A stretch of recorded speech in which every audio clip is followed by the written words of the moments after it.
사도신경으로 신앙 고백함으로 목요 새벽을 하나님 앞에 드리겠습니다. 전능하사 천지를 만드신 하나님 아버지를 내가 믿사오며 그 외아들 우리 주 예수 그리스도를 믿사오니 이는 성령으로 잉태하사 동정녀 마리아에게 나시고 본디오 빌라도의 고난을 받으사 십자가에 못 박혀 죽으시고 장사한 지 사흘 만에 죽은 자 가운데서 살아나시며 하늘에 오르사 전능하신 하나님 우편에 앉아 계시다가 저리로서 산자와 죽은 자를 심판하는 것이리라. 성령을 믿사오며 거룩한 공회와 성도가 서로 교통하는 것과 죄를 사해 주시는 것과 몸이 다시 사는 것과 영원히 사는 것을 믿사옵나이다.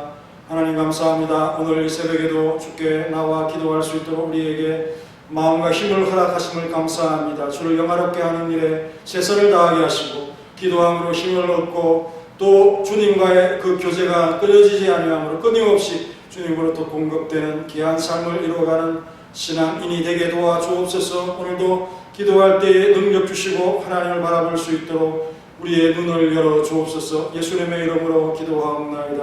아멘. 찬송 274장 다행한 것 제뿐이니 다행한 것 제뿐이니 주 예수께 비옵기는 나의 맘을 깨끗하게 하옵소서. 물 가지고 날 씻든지 물 가지고 태우든지 내 안가봐 다 닦으사 내 모든 죄 가소서. 내 모든 눈 밝히시니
내 모든 죄 멸하소서. 못된 행실 다 거치고 악한 생각 다 버려도 주 앞에서 정결타고 자랑치는 못하네.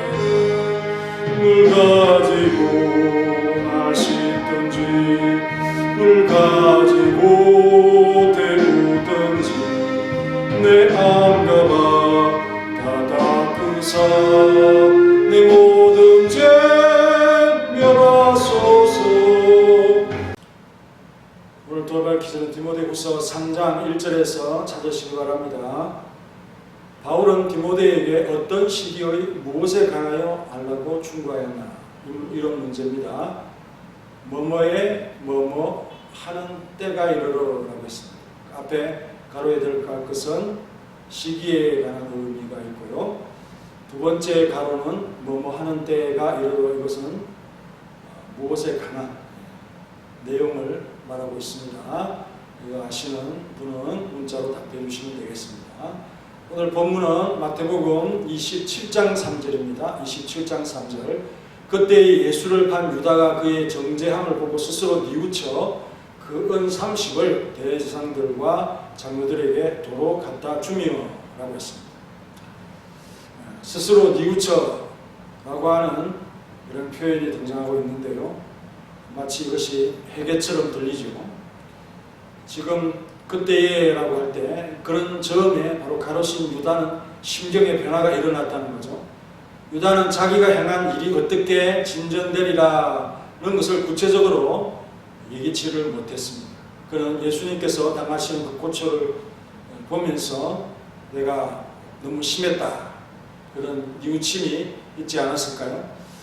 본문에서 그때 보고라는 말, 이 말이 정죄함이라고 하는 이 본동사와 연결이 되면서 정죄됨을 보면서 아마도 유다는 예수님께서 사형 선고를 받으리라고는 예견치 못했거나 예견은 했어도 그들에게 희롱과 구타를 당하는 예수님의 처참한 모습을 보면서 아마도 조금은 후회하지 않았을까요? 유다가 뉘우쳤다라고 하는 이 표현, 메타멜레데이스라고 하는 이 단어는 메타노에오라고 하는 회개하다 하고 하는 이 단어와는 조금 의미가 다릅니다. 후회한다, 뉘우치다라고 하는 그런 뜻으로 번역되는 말이죠. 본문의 뜻은 하나님의 향한 진정한 회개가 아니라 단지 후회하는 마음의 심경의 변화를 뜻하는 것에 지나지 않는다는 것을 보여주고 있습니다. 회개는 죄를 깨닫고 아파하는 것이고 다시는 반복하여 동일한 죄를 짓지 않겠다고 하는 결단으로 돌이키는 것을 말하죠. 이런 점에서 볼 때 유다의 경우는 회개라고 볼 수가 없습니다. 자신의 악한 행위를 돌아보고 후회하는 것을 가리키기 때문입니다. 단순히 과거의 어떤 행동에 대한 후회로서 원래의 상태로 다시 회복하고자 하는 노력을 배제했다면 그것이 회개일까요? 다시 똑같은 동일한 그런 삶을 살지 않겠습니까? 자기가 저지른 죄를 두고 불쾌하게 되었다, 그 정도의 의미일 것입니다. 하나님께서는 버림받은 자들의 눈을 뜨게 해서 그들의 죄악을 느끼고 또 떨게 만드는 그런 경우가 종종 있습니다. 유다는 이런 작용으로 아주 큰 근심과 공포에 지금 휩싸이고 있죠. 그것이 그를 하나님께로 돌아가게 하지는 못하고 다만 절망에 빠지게 하고 말았죠. 그는 하나님의 은혜에서 추방된 사람의 말로에 대한 바로 본이 되는 그런 존재인 것입니다. 회개로 이어지는 근심을 가리켜 유익한 것으로 말하는 바울의 말도 있지요.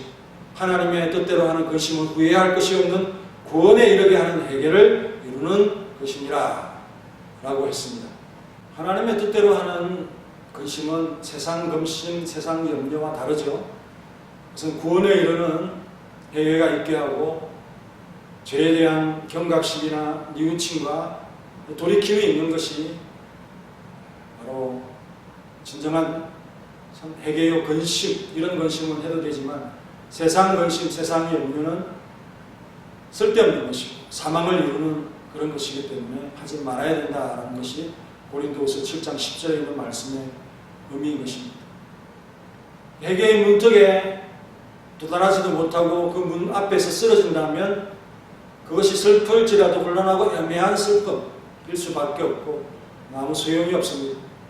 오히려 이것은 하나님의 공의를 번번스럽게 명시하는 악인들에게 내리는 정당한 처벌이 되는데요. 이런 사람들을 사단에 넘겨준다고 하지요. 그래서 구제의 소망이 없는 근심에 쌓이게 내버려 둔다는 것입니다. 하지만 진정한 해결은 하나님을 경외하는 데서 나오는 것으로 죄악에 대한 정오가 있고요. 그리고 하나님의 공의에 대한 사랑과 또 소망을 동반하는 것입니다. 악인들의 마음은 이렇지 않죠. 그들은 자신들의 죄악의 종지부를 찍으려 하기는커녕 할 수 있는 한 하나님과 자신들을 기만하려고 합니다. 이것만 지나가자, 그런 모습으로 진정으로 돌이키지 않는 것입니다. 이들은 자신들의 죄를 미워하지 않은 채 겉모양은 슬퍼하고 안타까워하는 그런 모습을 취합니다. 선택받은 자들도 역시 이런 상태에 빠지지만은 그러나 주님께서 확실히 돌이키게 합니다. 그래서 참 상처받은 그 심정을 싸매어 주시고 치료해 주십니다. 그 하나님의 손길이 진노의 손길이었지만은 그러나 그 속에서 하나님 앞에 나아오는 돌이키는 회개가 일어나게 되는 것입니다. 이것이 하나님의 섭리와 그 섭리 가운데 우리가 돌아오는 것이지만 가룟 유다는 그렇지 않았다는 거죠. 그냥 근심에 쌓인 채, 두려움에 쌓인 채, 겁에 질린 채 자신이 한 일에 대한 큰 두려움을 느끼면서 그 상황을 그냥 돌이키고 도피하려고 하는, 벗어나려고 하는 그런 마음으로 일관하는 것입니다. 치료 불가능한 매를 맞아서 상처가 너무 깊어서 그냥 슬픔 가운데 두려워함으로써 멸망하고 마는 바로 그들의 결국인 것입니다. 만약 유다가 그리스도의 경고를 귀담아 들었다면 거기에는 아직 회개의 여지가 남아있겠지요. 그래서 그런 친절한 구원의 요청을 무시했기 때문에 사단의 지배에 넘겨지고 말았으며 절망적인 곤욕을 당하고 말았습니다. 로마 가톨릭에서는 우리 가르치는 그 회개 모두 유다와 같이 적용될 수 있죠. 뉘우침도 후회도 다 회개에 속할 수 있습니다. 그들은 회심을 말로 고백하며 행동의 보상을 들고 나오지요. 그러므로 그들은 죄인이 수치와 공포로 마음이 상한 나머지 자신을 부정함으로써 의를 따르기로 결정하는 인간의 하나님에 대한 회개의 핵심을 생략하고 껍질만 가지고 놀고 있는 그런 셈입니다. 유다가 자기의 행위에 대해 뉘우친 것을 보면 주님의 사전 경고의 의미를 알아들었다면 그런 이 불의에 가담하지도 않았을 것입니다. 이렇게 충동적인 사람은 일을 저질러 놓고 때론 후회합니다만 돌이키지는 않죠. 유다가 오랜 시간 동안 아무리 심사숙고해도 나중에 후회할 일을 한다는 것은 충동적인 결정에 불과하다는 것입니다. 하지만 가룟 유다처럼 나중에라도 돌이킬 수 없는 때가 온다는 사실을 생각하면서 우리는 정말 하나님께서 깨달음을 주실 때 은혜인 줄 알고 돌이키며 주님 앞에 참 돌아오는 그런 모습의 반복이라도 그것이 우리의 삶을 하나님께로 가게 하는 동력이 되어진다는 것을 항상 잊지 말고 죄를 과도하게 두려워해서 가룟 유다처럼 후회와 뉘우침에 그치는 그런 우리의 모습이 되지 않기를 원합니다. 나같이 기도. 유다가 그의 정죄됨을 보고 스스로 뉘우쳐 그 은 30을 불의한 돈을 대제사장들과 장로들에게 도로 갖다 주었다라고 기록하고 있습니다. 가룟 유다의 이 뉘우침과 후회는 우리가 흔히 생각하는 회개와 다른 것을 우리는 깨닫습니다. 후회하는 마음의 심경의 변화 정도로는 회개라고 볼 수 없고 죄를 혐오하고 미워하고 또 그 죄를 가정히 여기는 이러한 마음이 우리 속에서 일어나서 도무지 다시는 그 죄에 다가가지 않는 그런 마음이라는 것이죠. 또 이 유다와 같은 영적인 상태는 죄로 인해서 근심과 공포에 휩싸이지만 그것으로 인해서 하나님께로 돌아와서 유익한 구원에 이르게 하는 근심과 해결을 하지 않게 되어지는 것에 속합니다.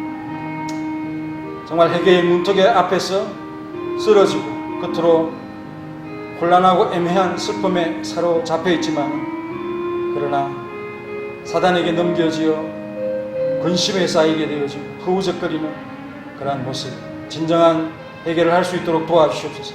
하나님을 경외하는 마음으로서 그 공의에 대한 사랑과 소망을 가질 수 있도록 도와주시옵소서. 죄를 한없이 미워하는 마음으로서 선택받은 자로서의 하나님의 돌봄과 또 주님의 진노의 손길이 있을지라도 그것을 통해서 우리를 은혜로 이끌려는 그 마음을 알 수 있는 그런 지혜가 있도록 도와주시옵소서.